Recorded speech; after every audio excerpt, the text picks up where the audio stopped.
जय हिंद दोस्तों। एक वक्त था जब इंडियन रोड्स पर मोस्टली सिडान्स और हैचबैक्स ही दिखाई दिया करती थी और जो बड़ी फुल साइज एसयूवीज थे ना, वो ज्यादातर नेताओं की रैली में ही नजर आते थे या फिर रईसों की शादी में, क्योंकि उस समय फुल साइज एसयूवीज लेना एक महंगा डील था लोगों के लिए और इसी वजह से उनके पास सिर्फ हैचबैक या फिर सिडान्स के ही बजट होते थे जिन्हें खराब रोड्स पर बहुत ही संभाल के चलाना पड़ता था। लेकिन 2013 में एक ऐसी गाड़ी मार्केट पर आया जिसने पूरी इंडियन कार मार्केट की डायनामिक्स को ही चेंज करके रख दिया और उस गाड़ी का नाम था फोर्ड इकोस्पोर्ट। ये एक 4 मीटर से छोटा क्रॉसओवर एसयूवी था, लेकिन कॉम्पैक्ट होने के बावजूद भी इकोस्पोर्ट एक प्रॉपर एसयूवी वाली फील देता था। और सबसे बड़ी बात, आज ब्रेजा, सेल्टॉस, वेन्यू और नेक्सॉन जैसी गाड़ियां जिस कैटेगरी में घुसकर बैठा है, उस कैटेगरी को इंडिया में स्टैब्लिश करने से लेकर पॉपुलर करने तक की पूरी क्रेडिट इस गाड़ी को जाती है। जून 2013 में जब इकोस्पोर्ट इंडिया में लॉन्च हुई तो इसके फ्रंट ग्रिल, मस्कुलर स्टंट्स और हाई ग्राउंड क्लियरेंस ने एकदम से लोगों में हिट कर गया, क्योंकि लोगों को पहली बार प्रॉपर एसयूवी जैसी दिखने वाली गाड़ी एक हैचबैक और सेडान के प्राइस पर मिल रहा था, जिसमें उस समय इकोबूस्ट टर्बो और टीटीसीआई जैसे इंजन्स मिलते थे और इसी के चलते इन इंजन से पावर से लेकर टॉर्क और माइलेज से लेकर स्मूथनेस भरपूर मिलता था। देखो, फोर्ड इकोस्पोर्ट ने सिर्फ कॉम्पैक्ट एसयूवीज की कैटेगरी को क्रिएट ही नहीं किया, बल्कि मार्केट में एक नया डायनामिक्स दिया कि एसयूवी सिर्फ बड़े साइज की नहीं होती, बल्कि कॉम्पैक्ट भी हो सकती है और फन टू ड्राइव भी।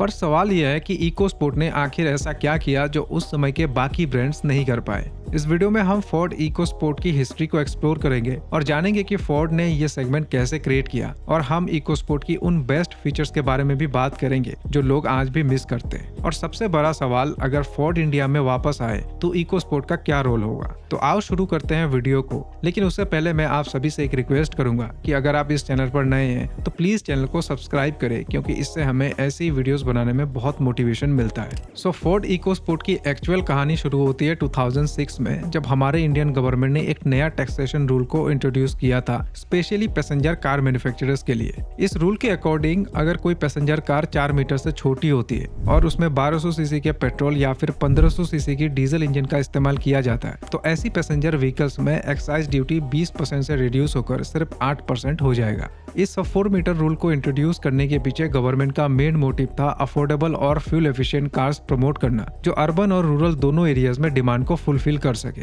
और फिर 2006 में सब 4 मीटर टैक्सेशन पॉलिसी इंप्लीमेंट होते ही सबके सब मास मार्केट कार मैन्युफैक्चरर्स कूद पड़े अपनी पैसेंजर व्हीकल्स को छोटी करने में। जैसे टाटा ने इंडिगो को छोटी करके इंडिगो सीएस कर दिया, और ऐसे ही मारुति ने अपनी डिजायर को। इवन जो बाकी एग्जिस्टिंग ब्रांड्स थे इंडिया में, उन्होंने भी अपनी बड़ी हैचबैक और सेडान्स को छोटी करने में लग पड़े थे। लेकिन फोर्ड मोटर्स की R&D team specially Indian market के लिए अलग ही खिचड़ी पकाने में लग पड़ा था, क्योंकि 2012 में रेनो डस्टर, सफारी स्ट्रोम और 2011 में XUV 500 जैसी फीचर लोडेड एसयूवीज की लॉन्च होते ही इंडियन मार्केट पर एसयूवीज की एक क्रेज स्टार्ट हो गया था। बट इन एसयूवीज की प्राइस बहुत ज्यादा थे और इसी वजह से ये सिर्फ अमीरों के हाथ ही लग पाते थे और बेचारे मिडिल क्लास लोग बस देखते ही रह जाता था। सो एसयूवीज की इसी डिमांड को देखकर फोर्ड मोटर्स ने अपनी B3 प्लेटफॉर्म को उठाया, जिस पर फोर्ड फिएस्टा और फ्यूजन जैसी कार्स बनाए गए थे, और फिर अपनी ब्राजील की डेवलपमेंट सेंटर में सीक्रेटली इकोस्पोर्ट की डेवलपमेंट स्टार्ट कर दिया। वैसे तो ब्राजील में इकोस्पोर्ट 2003 में ही आ गया था, लेकिन उस समय नाम अलग था। फोर्ड मोटर्स ने जनवरी 2012 में दिल्ली ऑटो एक्सपो में एज ए कॉन्सेप्ट इकोस्पोर्ट को शोकेस किया था, और फिर उसके एक साल बाद फाइनली जून 2013 में इसको इंडिया के अंदर लॉन्च कर दिया गया, सिर्फ 5.59 लाख रुपीस एक शोरूम प्राइस पर।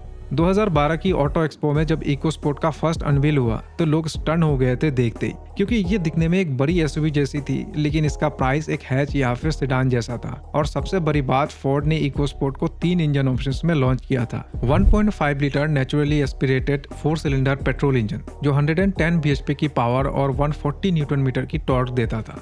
दूसरा 1.5 litre TDCI turbocharge diesel engine जो 91 bhp की पावर और 204 न्यूटन मीटर की टॉर्क देता था। और तीसरा इंजन था 1 litre 3 cylinder turbocharge EcoBoost petrol engine जो 125 bhp की पावर और 170 न्यूटन मीटर की टॉर्क देता था। इकोस्पोर्ट की लॉन्च होने के सिर्फ 2 हफ्ते के अंदर 30,000 बुकिंग्स मिल गया था फोर्ड को, और ये गाड़ी हर टाइप के लोगों के लिए परफेक्ट था, क्योंकि इसमें 3 इंजन ऑप्शंस के साथ 4 वेरिएंट्स को ऑफर किए गए थे, एम्बिएंट, ट्रेंड, टाइटेनियम और टाइटेनियम प्लस। और इसी फ्लेक्सिबिलिटी के चलते इकोस्पोर्ट को एक मिडिल क्लास से लेकर एक अमीर बंदा भी आसानी से खरीद सकता था। लेकिन फोर्ड इकोस्पोर्ट सिर्फ इंडिया में ही लॉन्च लॉन्च नहीं हुई थी, बल्कि इसे 11 मुल्कों में उतारा था फोर्ड ने, और इनमें से Europe, Australia, south Africa, Taiwan और यूएस में इकोस्पोर्ट को इंडिया से ही एक्सपोर्ट किया जा रहा था। और इसी के साथ 2016 आते आते फोर्ड ने 2 लाख से ज्यादा इकोस्पोर्ट को सक्सेसफुली एक्सपोर्ट कर चुका था इंडिया से। उसके बाद 2017 में फोर्ड ने इकोस्पोर्ट को एक फेसलिफ्ट दी, और इस फेसलिफ्ट में मेनली इसके लुक्स और फीचर्स को पहले से ज्यादा इनहेंस्ड किया गया,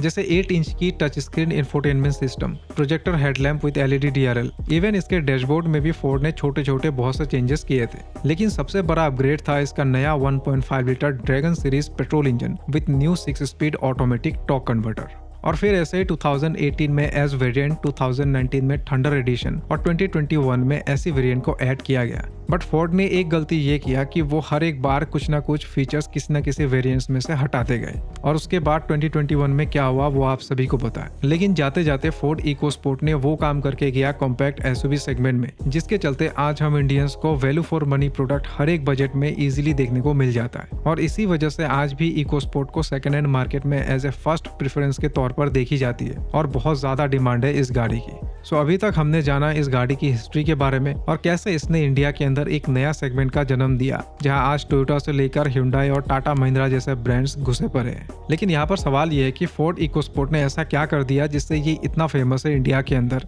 और स्पेशली इकोस्पोर्ट की वो कौन सी खासियत है जो आज भी लोग पसंद करते हैं। वेल देखो, इकोस्पोर्ट इंडिया में स्पेशली उसके power delivery, feature, seating position और बिल्ड क्वालिटी की वजह से इतना फेमस हो पाया था। इवन जो फोर्ड की सर्विस भी रही है स्टिल 2025, वो भी एक पॉइंट है।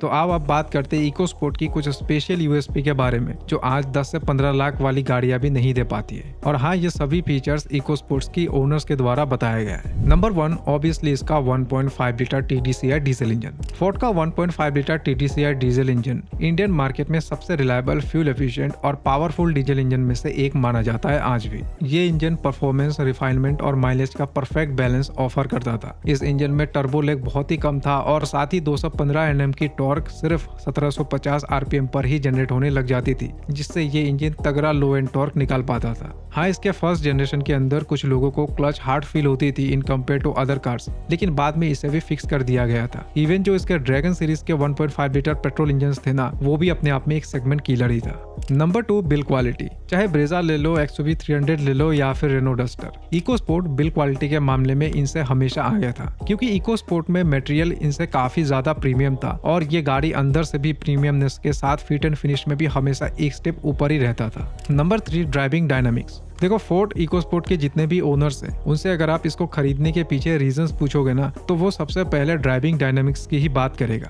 क्योंकि इकोस्पोर्ट को चाहे किसी खड्डे से निकालो या फिर हाईवे पर 150 प्लस की स्पीड पर चलाओ, इसकी स्टीयरिंग की फीडबैक और गाड़ी की स्टेबिलिटी हमेशा ही ड्राइवर को कंटिन्यूअसली एक्सीलेटर पेडल पर दबाए रखने का कॉन्फिडेंट देता था, जो आज भी इसके सेगमेंट में कंपनीज डिलीवर नहीं कर पाता है। और ये चीजें हमेशा से ही फोर्ड की यूएसपी रही है हर एक गाड़ी के अंदर, चाहे वो एंडेवर हो, फिगो हो या फिर इकोस्पोर्ट। और इसीलिए जो इकोस्पोर्ट के ओनर है ना, वो इसे हमेशा ही अपने पास रखना चाहते हैं। लेकिन आज 2025 में इंडियन मार्केट टोटली चेंज हो चुकी है। आज टाटा नंबर 1 सेलर है कॉम्पैक्ट एसयूवी सेगमेंट में, जो 40 सालों से मारुति हुआ करता था, और महिंद्रा ने तो अपनी डी सेगमेंट एसयूवीज को थोक के भाव दे रखा है, जिससे आज लोग उनके एसयूवीज खरीदने के लिए महीनों तक वेट करते हैं। तो ऐसे में अगर फोर्ड इंडिया में वापस आता है तो इकोस्पोर्ट का क्या रोल होगा, क्योंकि ये एक ऐसी गाड़ी है जिससे फोर्ड कंपटीशन को टक्कर दे पाएगा। तो देखो, अगर फोर्ड स्पेशली इकोस्पोर्ट के साथ इंडिया में एंटर करता है तो उन्हें इकोस्पोर्ट की लीगेसी और कल्ट फैन फॉलोइंग का फायदा जरूर मिलेगा, लेकिन उसके लिए फोर्ड को करंट और आगे की मार्केट ट्रेंड के हिसाब से गाड़ी लॉन्च करनी होगी। फोर्ड को सबसे पहले इकोस्पोर्ट को मॉडर्न फीचर के साथ हाइब्रिड पावर ट्रेन और ईवी दोनों ऑप्शंस में लॉन्च करने होंगे, बिकॉज अभी डीजल का सीन बहुत खराब है एशिया और यूरोप के अंदर, और गवर्नमेंट बहुत ज्यादा स्ट्रिक्ट हो चुका है डीजल इंजन से होने वाली पोल्यूशन को लेकर। दूसरा, फोर्ड को फिर से अपनी लोकलाइजेशन कॉन्सेप्ट को इम्प्लीमेंट करना होगा, जिससे गाड़ी की प्राइस बहुत कम होगी और उन्हें टैक्स बेनिफिट्स भी मिलेंगे, और इससे अल्टीमेटली गाड़ी भी मार्केट पर ज्यादा बिकेगी। तीसरा पॉइंट जो फोर्ड को सबसे ज्यादा ध्यान देना है वो है डिजाइन और सर्विस क्वालिटी। देखो, डिजाइन चाहे कितनी भी सब्जेक्टेड हो, कुछ चीजें ट्रेंड के हिसाब से ही चलती है, like DRL, diamond cut alloy wheels etcetera. And I hope अगर फोर्ड इंडिया में वापस आता है तो वो इस पर जरूर काम करेगा। लेकिन एक चीज जो फोर्ड को सबसे पहले ठीक करना होगा वो है इनका सर्विस नेटवर्क। देखो, फोर्ड की सर्विस क्वालिटी अच्छी तो है, लेकिन टोयोटा और कोरियंस जैसा नहीं है, और उनके ऑथराइज सर्विस सेंटर्स बहुत ही लिमिटेड है इंडिया में। और इसलिए अगर फोर्ड को गाड़ी बेचनी है थोक के भाव, तो अपनी नेटवर्क कनेक्टिविटी को इंक्रीज करना ही होगा। तो यही था आज के वीडियो। आई होप आप लोगों को पसंद आया होगा। मिलते हैं नई टॉपिक के साथ।